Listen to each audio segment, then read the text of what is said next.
Olá, meus irmãos, que a graça e a paz do Senhor Jesus esteja com os irmãos neste momento. É com alegria que nós, irmãos, vamos começar o nosso novo conteúdo, a nossa nova disciplina. No caso, a disciplina que nós vamos começar é teologia eclesiologia, ou seja, doutrina da igreja ou estudo da igreja. Melhor falando, eclesiologia, estudo da igreja, que é a junção da palavra logia, que é estudo, mais eclésia ou eclesia, que significa igreja. Então, estudo da igreja. Essa é a nossa nova disciplina, que vai ser oferecida, portanto, pelo nosso instituto aos irmãos. Antes de nós adentrarmos essa disciplina, algumas informações elas são importantes de serem dadas. A primeira delas é que esse mês vocês então terão só essa disciplina, comigo no caso, só essa disciplina de eclesiologia. E o professor Marco Danilo ele vai dar aula para o primeiro ano, que também ele dará uma disciplina apenas para o primeiro ano, que é a hermenêutica. Mês que vem é férias, e aí em agosto, Deus assim permitindo, as nossas aulas retornarão presenciais, e aí nós teremos a aula de homilética para o segundo ano, tá bom? Então, e aí a partir de setembro, 2 disciplinas a cada 2 meses, para a gente manter o cronograma normal. Mas esse mês apenas vocês terão essa disciplina de eclesiologia, que eu mesmo darei para vocês. Dado esses avisos, então, como que vai funcionar a nossa matéria? Você já sabe quais são a minha forma de avaliar a disciplina. São 3 atividades que eu passo, e dessas 3 atividades eu somo o total das notas dividido por 3 e dou a média de vocês. Lembrando sempre que o Instituto Teológico, a média do Instituto é média 6, tá bom? Agora, o diferencial nessa disciplina, aproveitando que nós teremos apenas essa disciplina, que vocês terão apenas essa disciplina, é o nível de exigência que eu vou ter com vocês para com ela, tá bom? Então, anote se vocês não entenderem, depois vocês me perguntem, para que eu possa explicar. Depois eu vou sempre explicar para vocês, sempre orientar vocês. Então a composição da nota será da seguinte forma: primeira composição da primeira nota de vocês, declaração de leitura. A primeira declaração de leitura que vocês já me enviaram ontem, então essa faz parte da composição da primeira nota, que foi justamente em busca de uma eclesiologia reformada. A segunda declaração de leitura que vocês devem me entregar vai ser do artigo As Marcas de uma Verdadeira Igreja. Vocês vão me entregar na terça-feira, 16/6. Vou mandar para vocês esse artigo.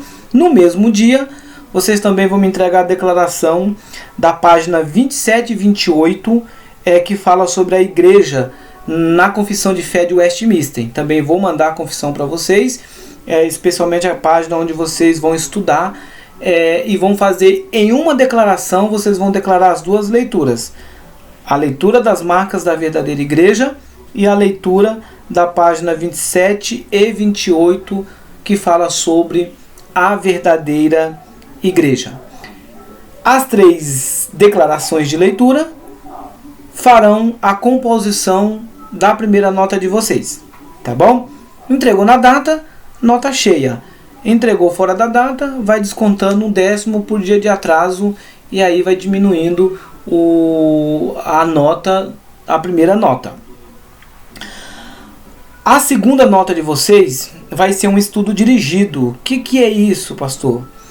O estudo dirigido é um questionário que eu vou fazer, vou enviar para vocês e vocês vão me responder.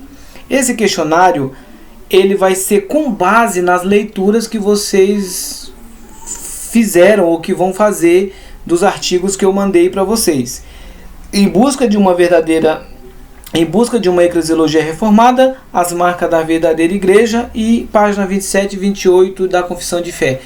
Esses materiais vocês vão ler, vão me declarar, como já declararam a primeira, vão guardar esse material porque vocês vão precisar desses artigos para responder o estudo dirigido. Tá bom? Então não jogue fora. Esse estudo dirigido ele vai ser por consulta, ou seja, vocês vão poder consultar o material de vocês. Vocês vão me responder esse estudo dirigido e vão me mandar então dia 23/6. Isso é a segunda nota. A terceira nota é a prova do conteúdo que será aplicada a vocês, se Deus assim permitir, dia 7/7. E aí, a partir dessa data, vocês já estarão de férias, tá? Vocês já estarão de férias. Meus irmãos, então isso em relação ao cronograma. Quanto à nossa disciplina, hoje nós estamos tendo, portanto, a introdução da mesma. É importante nós entendermos que essa disciplina de eclesiologia, ela é de fato a disciplina, ela é uma disciplina que faz parte da teologia sistemática. Tá? No caso de vocês aqui vocês estão estudando Teologia Sistemática 5. Vocês já tiveram a primeira, que foi sobre o ser de Deus e seus atributos. Vocês tiveram a segunda, que foi sobre Antropologia, Doutrina do Homem, ou Estudo do Homem. Vocês já tiveram a terceira, que foi Cristologia, Estudo de Cristo, da obra de Cristo. Vocês tiveram Soterologia, que é o estudo da salvação, ou Doutrina da Salvação. E agora vocês terão comigo Eclesiologia, que é o estudo da igreja, o estudo da igreja. Essa disciplina Eclesiologia, ela tem 3 objetivos, e é sobre esses 3 objetivos, e é com base nesses 3 objetivos que nós vamos caminhar nesse curso. O primeiro deles, nós vamos falar sobre a natureza da igreja, tá? Vamos falar sobre a natureza da igreja. Segundo objetivo, propósito da igreja. E um terceiro objetivo é propriamente dito, qual que é o objetivo da igreja? Propósito e objetivo. Propósito e objetivo está alinhado, mas nós vamos caminhar ali tentando fazer uma leve separação dessas duas palavras para a gente entender. Então, nós vamos falar vamos trilhar justamente esse caminho. Irmãos, é importante nós frisarmos que ao falarmos, por exemplo, sobre a aplicação da obra redentiva de Cristo, que é a soteriologia, logo de forma natural nós seremos levados certamente à doutrina acerca da igreja, tá? Nós vamos ser levados a isso, nós vamos ser levados a esse tema tão importante, que é acerca da doutrina da igreja. E como que nós entendemos isso? Como que nós entendemos esse conceito de doutrina da igreja? Precisamos entender que, dentro, no caso da visão reformada, Cristo, pela operação do Espírito Santo, ele reúne, portanto, homens e mulheres, e esses homens e mulheres, portanto, eles dota-os ou capacita essas pessoas com a verdadeira fé. E essas pessoas, portanto, que recebem a verdadeira fé que é dada por Deus, essas pessoas elas vão constituir, portanto, a igreja de Cristo, que é o seu corpo, que é chamado de a comunhão dos santos. Ou seja, então, a igreja é justamente a reunião dessas pessoas que foram dotadas da fé verdadeira, e essas pessoas dotadas da fé verdadeira, elas fazem parte do corpo de Cristo, que são chamados, portanto, de comunhão dos santos. Por que é importante nós entendermos isso em relação à igreja?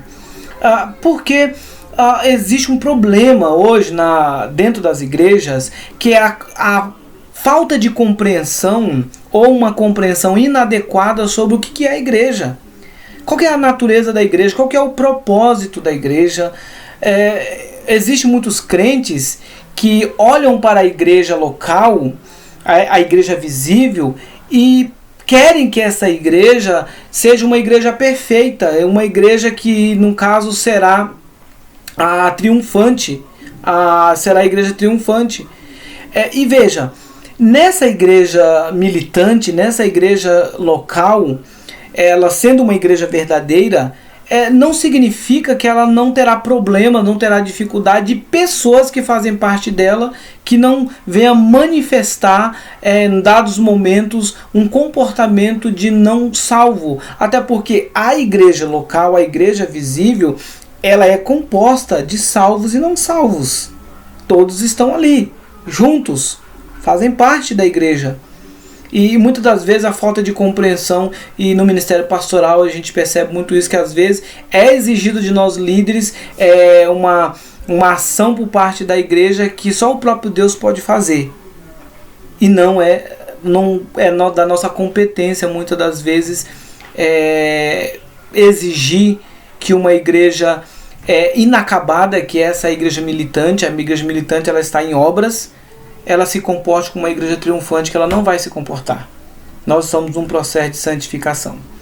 A outra questão que é preciso nós compreendermos em relação à questão da igreja é justamente como que o entendimento de igreja se deu no decorrer da história. E para isso eu vou usar aqui dois modelos de igreja. Eu vou usar a igreja dentro de uma perspectiva católico-romana, e vou usar a igreja dentro de uma perspectiva reformada, tá? Um pouco de história. Como que é o entendimento dessas duas visões acerca da igreja.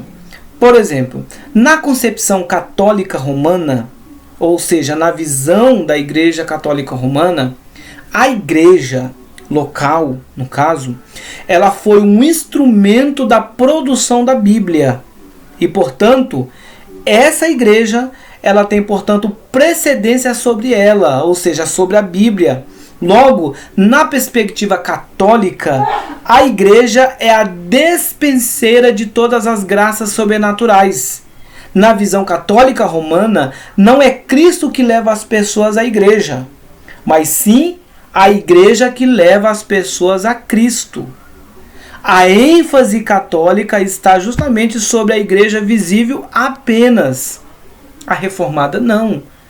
A ênfase da igreja reformada é na igreja invisível. E por que é importante nós entendermos isso? É por isso que você pode entender que no catolicismo é forte a questão da tradição. A tradição está acima da Bíblia dentro do catolicismo, justamente pelo entendimento que os católicos têm em relação à igreja. Para eles, a igreja tem preeminência sobre as escrituras. Tá? Então, no catolicismo, esse é o entendimento. A igreja tem precedência sobre a palavra de Deus. Na igreja católica, a visão é essa. O que vale é a tradição e não o que a Bíblia está dizendo, porque a Bíblia ela vai ser aplicada de acordo com o Papa, de acordo com o líder maior da igreja. E nós entendemos, e a visão reformada entende que isso não é verdade. A Bíblia deixa isso bem claro. A Bíblia ela tem preeminência. A Bíblia é a nossa única regra de fé e prática. Então, eu vou classificar uma igreja, se ela é uma igreja verdadeira ou não, se ela é bíblica ou não, pelas Escrituras. Logo, a reforma protestante, ela rompe com o pensamento católico acerca da igreja. Até aquele momento, então, antes do século XVI, quando, portanto, estava permanecendo ali a visão católica romana. A reforma, ela rompe com isso. A reforma, ela, portanto, concentra a sua atenção na igreja como organismo espiritual. Logo, na concepção reformada ou na cosmovisão reformada, a igreja não existe fora da obra de Cristo e da operação do Espírito Santo. Não há razão de existir da igreja local se essa igreja local, portanto, ela não for conduzida por Cristo. E se ela for conduzida por Cristo, logo essa igreja local, ela, portanto, é submissa às Escrituras. Tá? Ela é submissa às Escrituras. Então, na cosmovisão reformada, a igreja não existe fora de Cristo. Não é a tradição, mas Cristo que opera na igreja. Então, essas duas diferenças, houve grandes embates na história. A gente não tem tempo aqui para falar um pouco sobre essa história. Talvez na disciplina de História da Igreja a gente caminhe um pouco nesse sentido. Mas o fato é que houve esse divisor de águas no que diz respeito à concepção acerca do que é a igreja. Outro aspecto dentro do campo introdutório é também o entendimento sobre os nomes bíblicos da igreja. Tá? No Antigo Testamento, o Antigo Testamento ele vai utilizar duas palavras para designar a igreja, que é uma palavra, as duas palavras hebraicas. Primeiro é kal ou kahal, que deriva de uma raiz hebraica que significa chamar. Tá? Então, kahal ou kal significa chamar. E a palavra edá, que significa encontrar-se, indicar ou encontrar-se, reunir-se num lugar indicado. Às vezes essas duas palavras elas são usadas indiscriminadamente, mas de início não eram estritamente sinônimas, tá? Não eram estritamente sinônimas. Edá é uma reunião resultante da combinação e, quando aplicada a Israel, denotava, portanto, a sociedade propriamente dita. Sociedade esta que era formada pelos filhos de Israel ou pelos seus chefes representativos, reunidos ou não. Então veja bem, a palavra Edá ela é o resultado da combinação e, quando aplicada a Israel,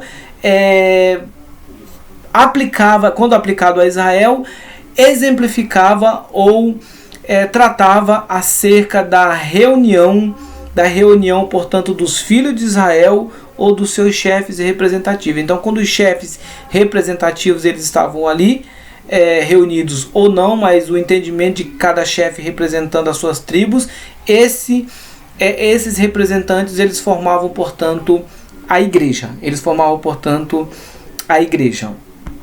Agora, por outro lado, kahal ou kal denota propriamente a reunião de fato do povo. Edá é a palavra mais comum, por exemplo, em Êxodo, Levítico, Números, Josué, mas está inteiramente ausente em Deuteronômio, por exemplo, e raramente se vê nos livros posteriores. Agora, a kahal aparece numerosamente em Crônicas, Esdras e Neemias. Tá? Sinagoga ou sinagoge ou sinagogue é a versão usual, quase que universal, de Edá. Na Septuaginta, por exemplo, que é a tradução dos 70 sábios, e também a versão usual no Pentateuco, nesses últimos livros da Bíblia, kahal é geralmente traduzido então por eclésia. Então veja, de uma forma objetiva, o uso mais apontado, e que nós vamos ver mais à frente aqui, que no Novo Testamento vai tomar esse conceito, é de kahal. O kahal ele vai ser a palavra hebraica traduzida da Septuaginta Septuaginta é a tradução do hebraico para o grego. Então essa tradução ela vem, portanto, como eclésia, ou seja, kahal ela é traduzida como eclésia, que é justamente o que nós vamos verificar agora a seguir, tá? Então, duas palavras que eram utilizadas no Antigo Testamento a título de informação para vocês. A primeira kahal, a segunda edá. Kahal significando chamar, e edá significando indicar ou encontrar-se, reunir-se num lugar indicado. Lembrando que edá era aplicado, quando aplicado a Israel, apontava para os representantes, os chefes representantes de suas tribos, ou para aplicar aos filhos de Israel. Por outro lado, carral vai falar de uma reunião de fato do povo reunido em um determinado local. E essa palavra carral, ela, portanto, ela vai assumir o significado em grego de eclésia, tá? De eclésia. E aí sim nós vamos verificar aqui no Novo Testamento. No Novo Testamento é o que nós vamos encontrar a igreja como significando, eclésia, aliás, como significando igreja. Agora, quando nós olhamos para o Novo Testamento, o Novo Testamento também utiliza duas palavras derivadas da Septuaginta, que são eclésia, tá? Que é eclésia, de ek e kalel, que significa chamar para fora, convocar. Sinagogue, de sum, e ago, ou ego, significando reunir-se ou reunir. Então, duas palavras, eclésia e sinagoga. A primeira significando chamar para fora, e a segunda significando reunir-se, que é sinagoga, reunir-se ou reunir. A última, ou seja, a sinagoga, é empregada exclusivamente no Novo Testamento para indicar as reuniões religiosas dos judeus, tá? Ou os edifícios em que eles se reuniam para o culto público. Você pode verificar isso, eu vou abrir para vocês. Nós temos aqui dois textos, aliás, três textos, mas eu vou abrir só um para vocês, que é Mateus capítulo 4, onde nós vemos essa ocorrência que eu citei para vocês agora há pouco, que é o reunir-se, tá? É o reunir-se. Mateus 4, verso de número 23, diz assim: Percorreu Jesus toda a Galileia, ensinando nas sinagogas, pregando o evangelho do reino e curando toda sorte de doenças e enfermidades entre o povo. Então, quando o texto disse que ele estava ensinando nas sinagogas, é para indicar um local que o povo estava reunido, tá? Um local em que o povo estava reunido. Agora, o termo eclésia, porém, geralmente designa a igreja do Novo Testamento, embora em poucos lugares indique assembleias civis comuns, tá? Assembleias civis comuns. A preposição aqui, ek, de eclésia, muitas das vezes ela é interpretada no sentido de dentre as massas do povo comum, e indicando em conexão com o uso escriturístico de eclésia que a igreja consiste, portanto, dos eleitos estes que foram chamados para fora do mundo, tá? Para fora do mundo. Então essa é a ideia de eclésia, portanto, no Novo Testamento. Então, duas palavras que são utilizadas para designar igreja no Novo Testamento: eclésia e sinagoga. Eclésia chamado para fora, e sinagoga que aponta para a reunião presencial num local. Agora, no Novo Testamento, eclésia é uma referência à igreja espalhada. Então, é o povo que foi chamado para fora do mundo, e esse povo está espalhado em cada canto do planeta. No Novo Testamento, apenas para a curiosidade de vocês, Jesus, portanto, ele foi o primeiro a fazer uso da palavra eclésia. E quando ele faz o uso da palavra eclésia, ele aplicou a um grupo de pessoas que se reuniu em torno dele.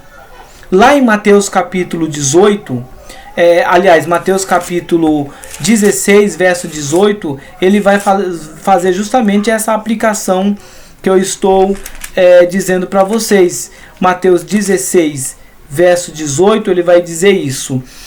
Também eu te digo, tu és Pedro, e sob esta pedra edificarei a minha igreja, e as portas do inferno não prevalecerão contra ela. Então, quando Jesus utiliza aqui, tu és Pedro, e sob esta pedra edificarei a minha igreja, a palavra utilizada no grego aí é eclésia, tá? É eclésia, e essa palavra eclésia, ela, portanto, é aplicada ao grupo que se reunia em torno de Jesus. Mais tarde, como resultado da expansão da igreja, a palavra adquiriu vários significados. Igrejas locais foram estabelecidas em toda parte e também eram chamadas de eclesiai, desde que eram manifestações da igreja universal de Cristo. Então a igreja de Cristo, ela está em torno, a igreja verdadeira de Cristo, ela está em torno de Cristo, está em torno de Cristo, mesmo espalhada, mas o que une a igreja é que essa igreja está, portanto, em torno do seu cabeça, em torno do seu cabeça, que é Cristo, então isso em relação à questão dos dois usos no Novo Testamento. Alguns usos mais comuns para designar a igreja também nós podemos verificar aqui em termos de curiosidade. Primeiro, um uso que nós podemos ver no Novo Testamento é para designar um ciclo de crentes de alguma localidade definida, uma igreja local, independentemente se estes crentes estão reunidos ou não para o culto, como por exemplo lá em Romanos, capítulo 16, verso de número 4, nós podemos verificar justamente essa realidade. Olha, vou ler para os irmãos, Romanos capítulo 16, verso de número 4, veja o que Paulo vai dizer.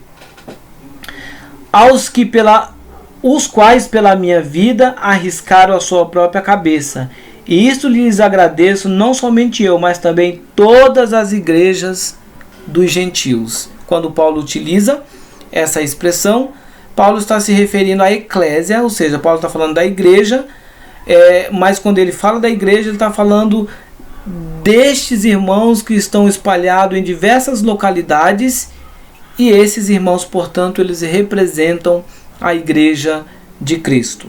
Outro uso é para denominar a igreja num sentido doméstico, tá? A igreja na casa de uma pessoa.